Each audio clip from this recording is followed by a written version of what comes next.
But hey guys, welcome to our channel. I am Nye, and today I will be talking to you guys about signs of when you know you're in a toxic friendship. Toxic friendship. So let me let you guys know something. Breaking up is not only for romantic relationships. Sometimes you gotta break up with your friends. Yes, I said it. Sometimes you have to break up with your friends. If they are toxic and they are not benefiting you in your life, then that's a sign that you need to walk away. So, if you know anything about me at all, like if you know me personally, you know friendship is like up here on my list.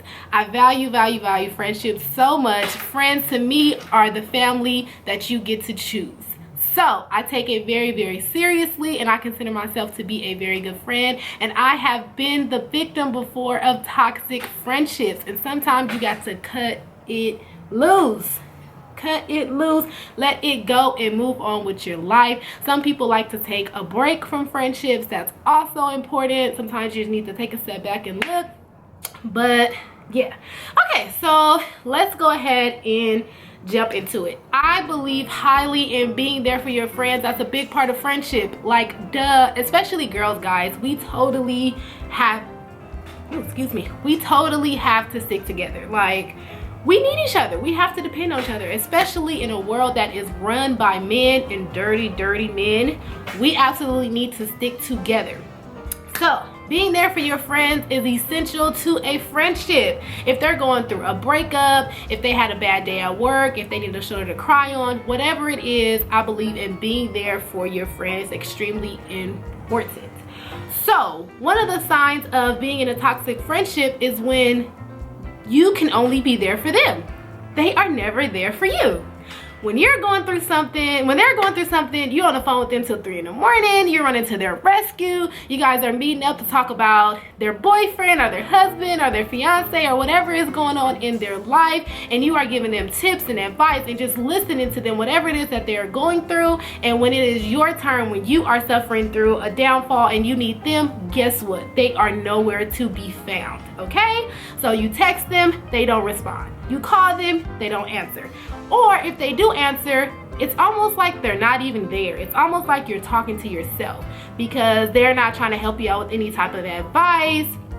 They are not giving you any type of input on the situation. So it's just kind of like, dude, why am I so ready to be there for you, but you are never ever ready to be there for me? I absolutely can't stand that. And yeah. Number 2 is when your friend becomes a burden. They become so needy that they are literally a burden to you. Now, I will say this much. Everybody's tolerance for this kind of thing is different. What somebody else may see as a burden, someone else may see as just being there for their friend, and that is totally up to you to determine. Now, what I will say, for me, when a person becomes a burden, it's almost like this person's life is completely overshadowing your life, and over an extended period of time. So like I said, I take friendship very seriously. So I'm that friend that will come rescue you at 3 o'clock in the morning. I do not mind. I will drive you to wherever you need to go. If your car is not working, if I have the money you need to borrow it, I'm willing and ready to give it to you. I am definitely 100% that friend. So I have a very high limit and a high tolerance when it comes to my really close friends. So someone has to do an absolute a lot for me to feel like they're being a burden. So if it gets to the point where it's like every single day you're asking me for this, you need me for that, and it's to the point where it's overshadowing my life, now I can't get things done in my life, my priorities are pushed to the side because you need so much, I have to take a step back and look at what type of friend this is, especially if this person has not been there for me in the past when I have needed them. It gets to a point where it's like, are you using me, or do you really just need a friend? So you don't want to get to the point where you're over exhausting your friends. It's almost like staying your welcome. When you go to somebody's house and they're like, stay as long as you want, have whatever you want. Side note, nobody wants you to really stay as long as you want. Nobody wants you to make their home feel like it's not their home anymore, to the point where you are completely 100% taking it over. So just don't overstay your welcome when it comes to having your friends. We all have to be there for each other, but you don't want your friends to feel like you are a burden to them. Number 3 is somebody who betrays your trust. Trust, guys, it's so big in a friendship. I have to be able to come to you and tell you my deep, darkest secrets, and trust that you are not going to go and tell the next person. It doesn't feel good. Nobody likes it. We actually really mean it when we say, I'm gonna tell you this, don't tell anybody. Don't tell anybody. Don't tell anybody. Doesn't mean go and tell your man. Doesn't mean go and tell your mom. Doesn't mean go and tell whoever your best friend is. That's not what it means, guys. It literally means don't tell anybody else. Because guess what? If I just tell you and you go tell your man or your mom, and then your mom tells their friend or whoever, and it gets back to me, guess what? I'm gonna know who said something. You. Nobody likes their business to be spread out. So if I'm coming to you and I'm telling you something that I'm sharing with you in confidence, I am trusting you to keep that to yourself. Now, the trust can be simply, I told you something and you went and told somebody else, or it can be like, you stole from me. Like you literally stole actual money from me, or you stole clothes or shoes or a purse or some item that belonged to me. You took it for your own. So that is definitely betraying trust. I'm not even going to go beyond that. There's so many things you can do to betray somebody's trust, but that is definitely a sign that you are in a toxic relationship, okay?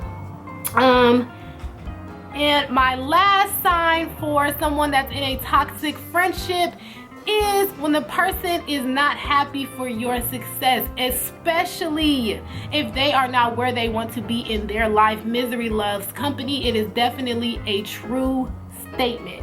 So if you have a friend who you're so excited about something, maybe you're getting married, maybe you're pregnant, maybe you got a promotion at your job, maybe you're buying your very first house, and this person is not excited for you for this upgrade in your life, you need to cut that person off. Because guess what? 9 times out of 10, that person is jealous of you. There is no room for jealousy in a friendship. Once again, I look at my friends as like the family that I got to choose. So when you come up, I come up. That's seriously how I look at it. If one of my friends is like, hey, I'm buying a house, I'm like, yay, we're buying a house. No, but seriously, you know, your friends coming up in life, you should definitely be happy for them.